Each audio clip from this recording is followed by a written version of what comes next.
Hey guys, Sarge here. I hope you're doing good. Sunday, what are we, 22nd, 21st? 22nd of August. Beautiful day here. It's been hot as heck. I hope you guys are having some nice weather in your area, not too sticky. As the title of this video says, how much silver should you stack? Many channels have put out videos in the last 2-3 years asking that very question. And you're going to have two types of answers, usually. It'll go into one of these camps. Either it's going to be a specific answer, example, 500 ounces, 1,000 ounces, or it's going to be whatever I can get my hands on till the day I die. So there's going to be like two camps looking at this. And I'm talking again as stackers. I'm not necessarily saying somebody who just like dabbles and buy a piece here and there. I'm talking stackers. So out of these two camps, just to set the record straight, I'm of the latter camp as much as I can get. Now there's a gentleman, Ragtag Stacking, a Canadian dude. I follow him, and he's got a video, and I was about to post this long ass answer, and instead I decided to make a video. I'm gonna flush the answer out because a lot of people don't like to have these long ass answers, and most people don't even read them. They don't give a shit, so might as well just make a video out of it.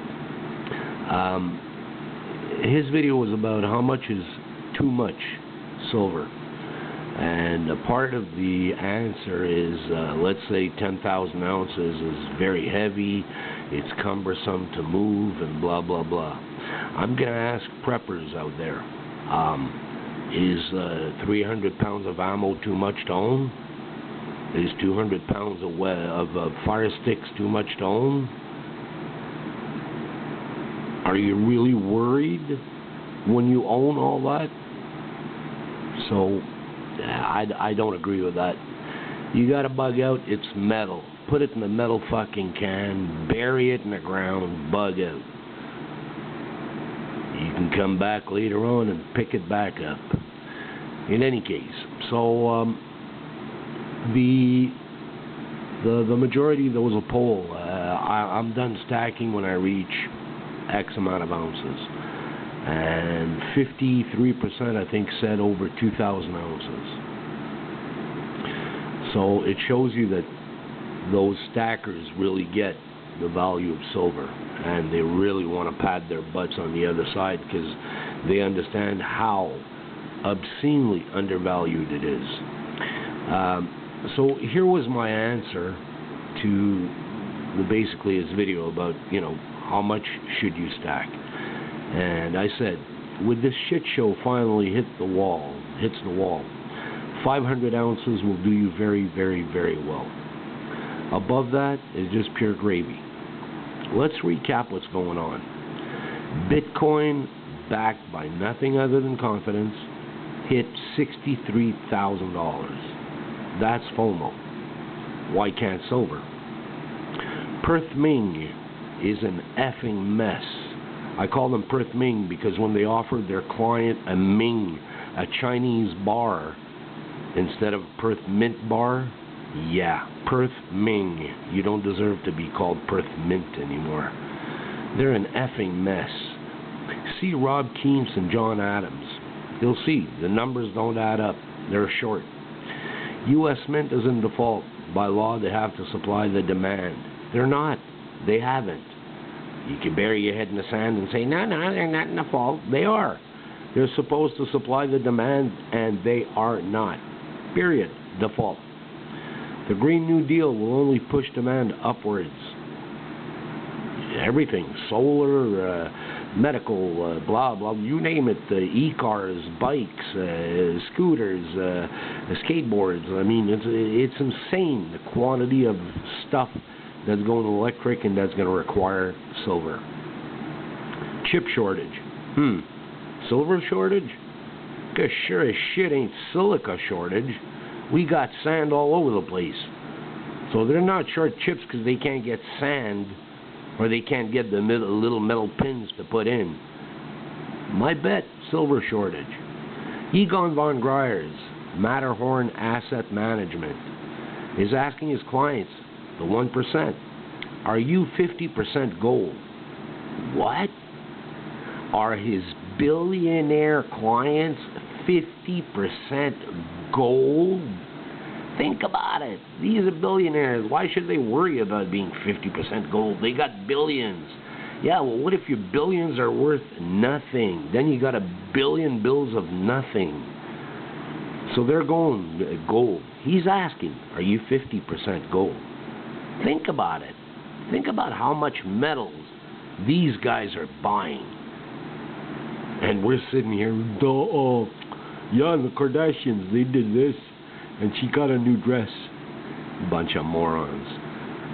Keith Neumeyer recently said he's mining right now 7-1, yet it's trading at 70-1.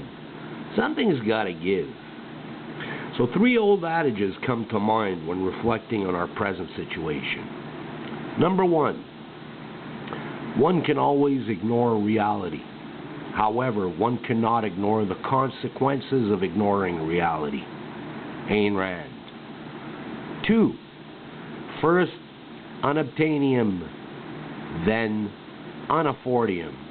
Mike Maloney. 3, I'd rather be a decade early than a day late. Chris Duane, Silver Shield. So, if you put everything together and you see something different than there are shortages going on right now, and this is although we seem to find stock on the shelves and all that, and I think this is a question of allocation. X amount of tons is allocated here, X amount of tons is allocated there. It was allocated, it was minted, and that's it, and it's out on the market. Doesn't mean we're going to have the same amount of tonnage allocated in the next go-around. So, I'd rather be a decade early than a day late. Right now, they're cheap, people. They're crushing the living crap out of it. If you got some extra fiat, your bills are paid, you got a few bucks ahead of you to patch up for an emergency,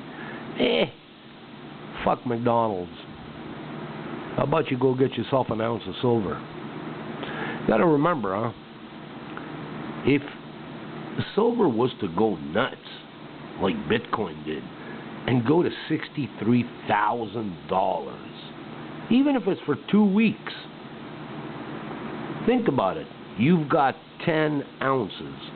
All of a sudden, you're $630,000 richer. What was your initial investment? Right now, what, $27, $28 a piece? So translate $280 into $630,000. Think about it. That's what Bitcoin did. Some people bought it at less than $1. Some people bought at $1. They had some extra cash flow. Here, let me drop $500, and they're now sitting on 500 times $48,000. Do you understand? FOMO is an insane motivator. Insane motivator. And when these people, the realization that, holy crap, there is a shortage. When it finally comes out, because you think they're going to tell you until they've all, milked every single spec they can, they're not going to say a word, because they don't want to cause ruckus in the market. So, this is how I see it. I could be completely off base. But you know what? I'll believe my lying eyes. So you guys do what you got to do. This is not This is not financial advice. I said it before. If you make financial decisions without doing your due diligence, you're an idiot. Plain and simple. Do your due diligence. This is what I see. I'm just telling you what I see. I'm not telling you go do this, go do that. But if you're into buying silver, if that's what you do, if silver to you is the insurance policy for the transfer, for the wealth transfer that's coming, well, now is the time to get yourself a little more insurance. If you don't know what to do and you're not sure, and you've heard of people switching their 401ks and blah blah blah, don't take none of what I say here for cash. Go do your homework with people who are qualified to tell you what to do with your 401k. But I'll tell you something. No matter what, here's the bottom line. If you don't hold it in your grubby little hands, it is not yours. Period. Cheers. Sarge out.